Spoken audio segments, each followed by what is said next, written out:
Good morning, everyone. It's Uma Girish. I'm back today for Q&A Tuesday. That's going to be our Tuesday theme. So send me your questions and I will pick one question and respond to it every Tuesday. Today's question is, why is grief so hard? So this person says, I have been grieving for about 8 months and it seems like I'm moving forward and suddenly a wave of grief crashes over me and I'm simply not able to keep my momentum going. I have tried everything from acupuncture to crystal healing. I try and stay positive and keep a gratitude journal, but why is grief so hard? Really, really good question. So I'm not going to be revealing the name or the story of the person who sends in a question, just so you know you have the anonymity, your questions are safe. I just want you to know that this is the question that's being asked. So there are 2 or 3 possible responses that I have to offer to this question. First of all, if you are dealing with the death of someone you love or the end of a relationship, maybe it's a divorce, maybe your partner walked out on you. If it is the death of a relationship in the physical realm, one of the reasons grief is so hard is because you are so focused on the absence of the person. You miss the person, you miss the time you had with them, the sound of their laughter, their voice, the things that you did together. All of that creates an ache, an unbearable ache in your heart. So that's the easy response. But what happens if you're dealing with, let's say, an illness, a difficult diagnosis, or maybe you have limited mobility because of an injury you suffered? Maybe your loss is more in the nature of an empty nest because you sent your kids off to college and now you're rattling around this big old house, not knowing what to do with your time, not having a structure to your days. So that kind of grief can be hard too. So what do you do? So the first response, as I said, is because of the physical absence of the person you love.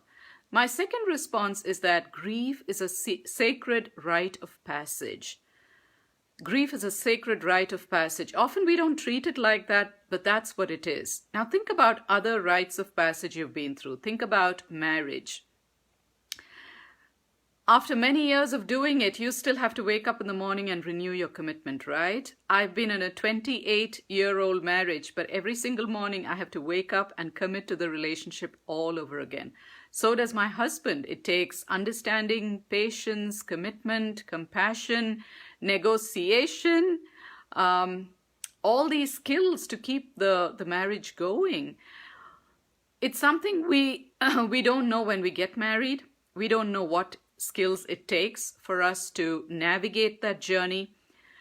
It's the same if you are a mother, you know this. There's no manual on the planet that can teach you to be a mother. You can read the books, but when you have the baby, every baby is different. Every baby's mood and temperament and needs and structure is completely different. It's only when you start looking after the baby and you start tending to your newborn's needs that slowly you begin to understand what the nature of your particular experience looks like. Grief is no different. Everybody's grief is different. Everyone experiences grief differently. And because it's a sacred rite of passage, the journey itself dictates the experience. So what I mean by that is we are so used to a linear approach in everything we do. We bring our rational, logical brains into the experience and we think, this is the way to do it. Steps A, B, C, D, and E in that order, and then you get your result or you achieve something you want to do. Well, grief healing isn't linear at all. Grief is sort of up and down and all over the place. That's why you speak about it being so unpredictable. And so what happens is that you find yourself doing somewhat better and then something happens, a wave crashes over you. You hear a song on the radio or someone says something or there's an anniversary, a milestone that sets you back and you feel like, oh my gosh, I feel like I'm back at step one, at square one. So grief is not a linear process. That's very important to remember. You just go through the journey and navigate your journey as best as you can with the tools that help you.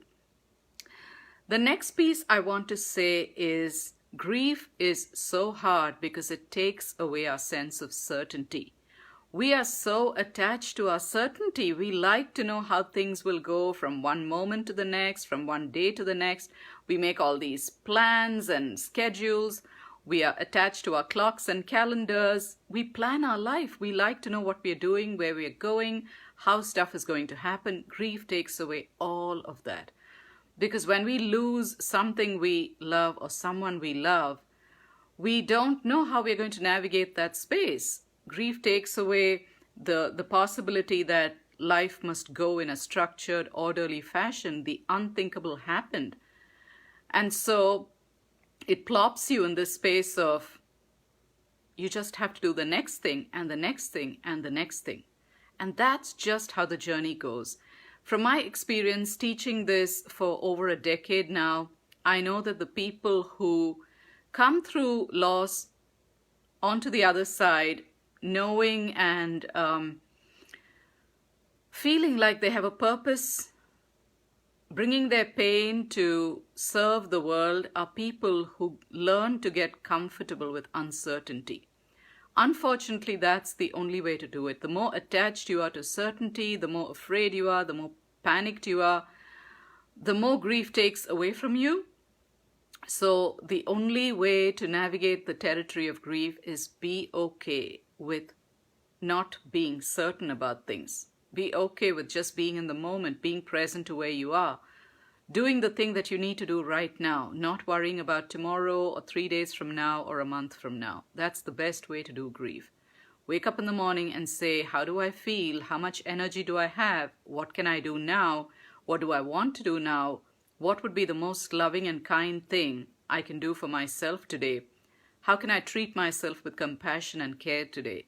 If that is how you approach your grief journey, then you will find that you heal faster than if you needed certainty about how is this all going to work, how am I going to do this, when will I get better, when will I be on the other side?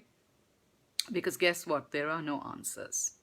So number one, the absence of a loved one is what makes grief really hard. Number two, it's a rite of passage, and every rite of passage must be navigated, must be lived in order to experience it. And number three, grief takes away our sense of certainty, and that is why it is such a challenging experience for us. I hope you enjoyed this response. If you have any follow-up questions, post them below the video. Go over to my website, umagirish.com, where you'll find a ton of resources on my blog. I'll be back tomorrow for Wisdom Wednesday. Stay tuned for that. Talk to you tomorrow. Bye.